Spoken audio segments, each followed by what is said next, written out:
excited for another Wisdom for Women, and this time we are going through part 3 of our fundamentals series.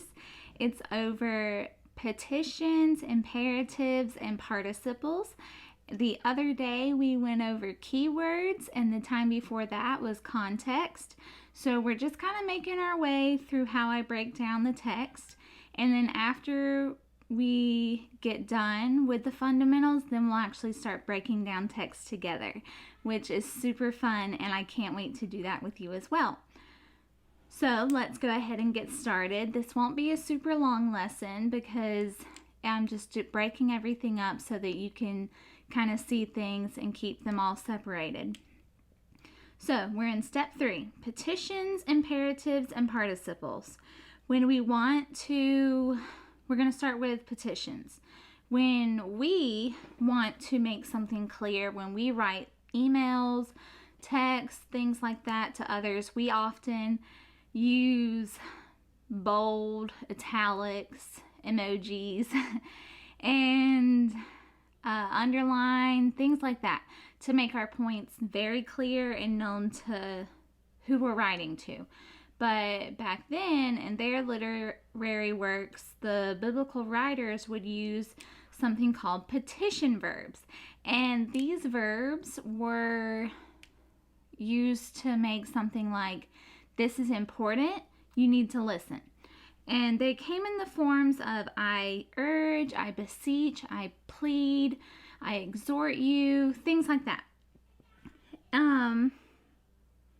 So when you see these words anywhere in the text, it's very important that you stop, look at them really well of what is going on in this section of text that the writer is wanting us to really know. And every time he starts with I urge, I beg, I beseech, any form of those petitions that I mentioned, you're going to want to look around in that section for what he's urging them to know.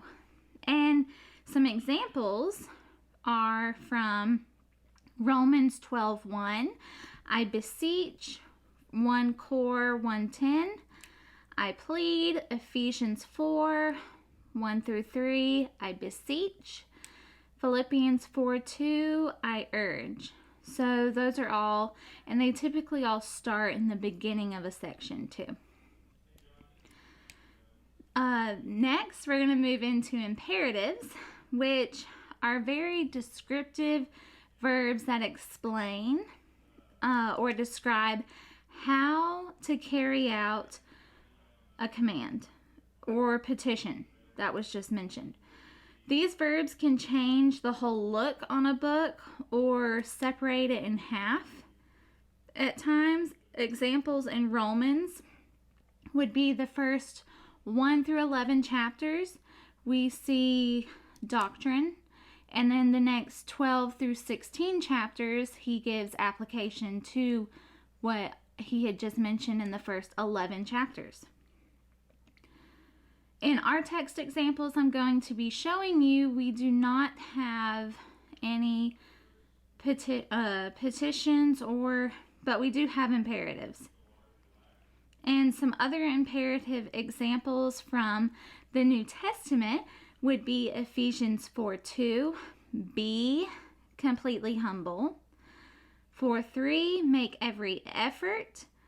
Ephesians 4:17, you must no longer live as the Gentiles. So must no longer is part of that. And then we have 4:32, be kind and compassionate. Ephesians 4:25, put off falsehood. Ephesians 5:1, follow God's example. And Ephesians 5:18, be filled with the Spirit. So these are all imperative verbs that are like be, make, you must no longer, be kind, put off, follow, be filled.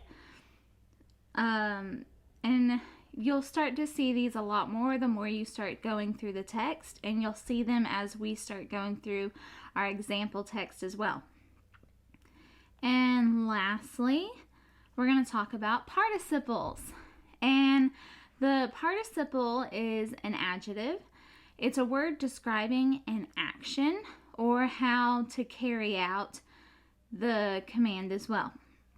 So they're typically seen using the ending of ing, ed, or en. When you see a command, you always look for these ing words, because these words are the answer God gave to how to carry out that command. So some participle examples could be from Matthew 28:19 through 20. Go therefore and make disciples. That being of all nations, that being our command. And then we see some ing words in the rest of the text that I just mentioned, being baptizing and teaching. Those are how to carry out that command. And then it keeps going with more detailed proof behind what we need to do with our teaching and how to baptize them.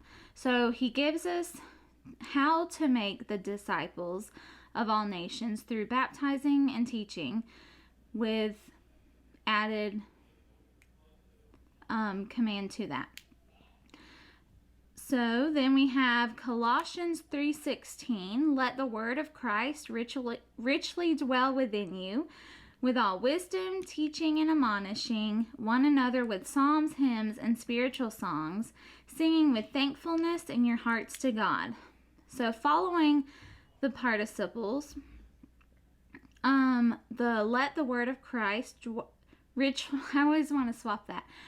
Let the word of Christ richly dwell within you. That's our command. And our participles are, so how do we let the word of Christ dwell richly?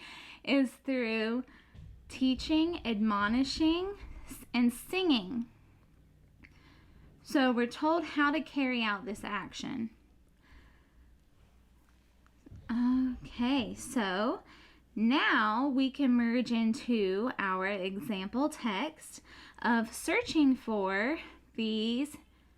We don't have any petitions in this text, but we have imperatives and participles in both examples of our text. And I gave you keywords last week, so I'm going to go ahead and give you some more keywords. Your keywords are already colored here, so you can see what the text is looking like at this time. And I gave you the keywords in step 1 right here in this corner. And then I went ahead and gave you, oh, that's step 2. Sorry. I went ahead and gave you the step 1 context behind the section of text that we're working through right now. And then I gave you your imperatives and participles. And what you see down here of step 4, we're going to get to in our next lesson. So in Philippians 2:1 through 4, I have your keywords here. But now let's see, are there any imperatives? Let's see. Verse 2, he says, make. Sorry, y'all, I'm not very good at drawing a box. So I'm just going to write IMP for imperative. Do nothing. So not every ing word is going to be I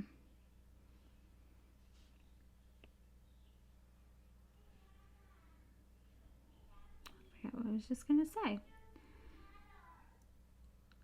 Okay, so these are your imperatives. So make my joy complete, do nothing from selfishness or empty conceit, and do not merely look out for your own personal interest.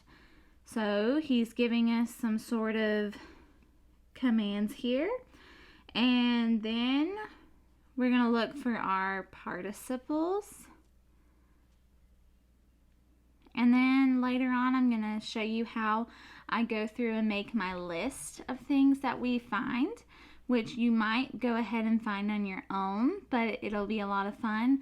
If you do go through and find them on your own, go ahead and write them out to the side, and you can compare to my notes later. So, participles. If they're, let's get a new color. So, if there's any encouragement, if there,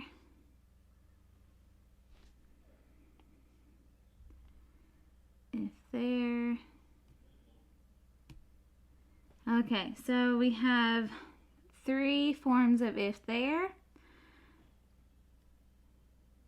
And whenever you see a therefore, remember, always look to see what is it there for.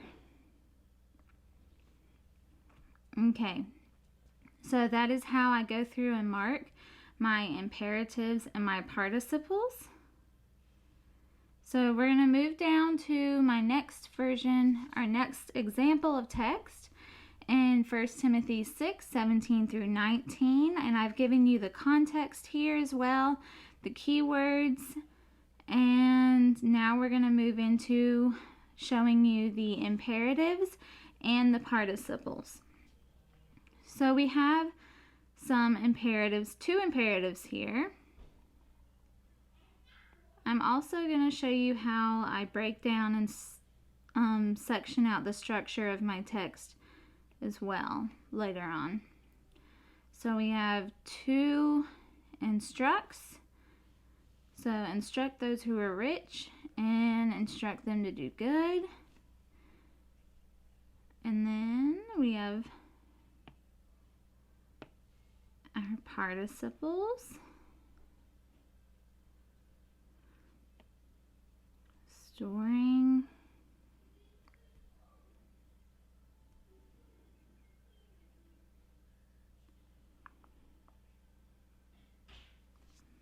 Let me swap to my page. Supplies. And future. Okay, so there's my participles and my imperatives marked. And now, just so you can see that, so in our next lesson, we are going to go over our contrast and comparisons and how I find and make those. And I hope that this was somewhat helpful for you. I don't like to clump all of my lessons into one because I know it can be a lot for some people who have never maybe broken down the text like this before. But once you get all of my notes and see all of it put together and we start breaking down larger sections of text together, a lot of things are going to start making a lot more sense and you're going to really enjoy it, and it's going to be a lot of fun and spiritually rewarding. And thank you for joining me today on this mini lesson, and I hope you have an amazing day. And stay dry because it's rainy all the time now, it seems. And thank you for watching.